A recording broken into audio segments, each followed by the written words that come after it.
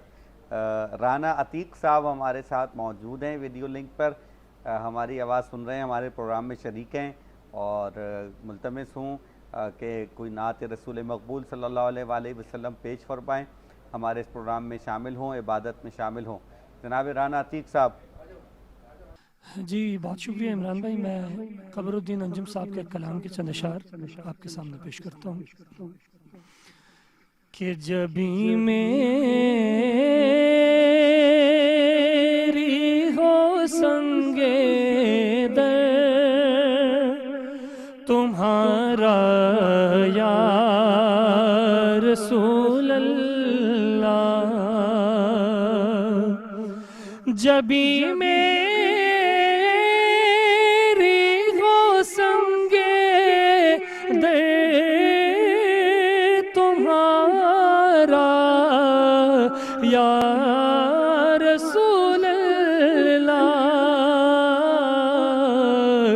یہی ہے ایک جینے کا سہارا یا رسول اللہ, یہی ہے ایک جینے کا سہارا یا رسول اللہ. اور قابل توجہ شعر کہ بروزے حشر میرے اس یقین کی لاج رکھ لینا, بروزے حشر میرے اس یقین کی لاج رکھ لینا کہ تمہارا ہوں, تمہارا ہوں, تمہارا یا رسول اللہ, تمہارا ہوں, تمہارا ہوں, تمہارا یا رسول اللہ. اور ہر عاشق کے دل کی تمنا اس شعر میں شاعر لکھتے ہیں کہ دکھا دو اپنا چہرہ پیارا پیارا یا رسول اللہ, دکھا دو اپنا چہرہ پیارا پیارا یا رسول اللہ, خدا کا جیتے جی کر لوں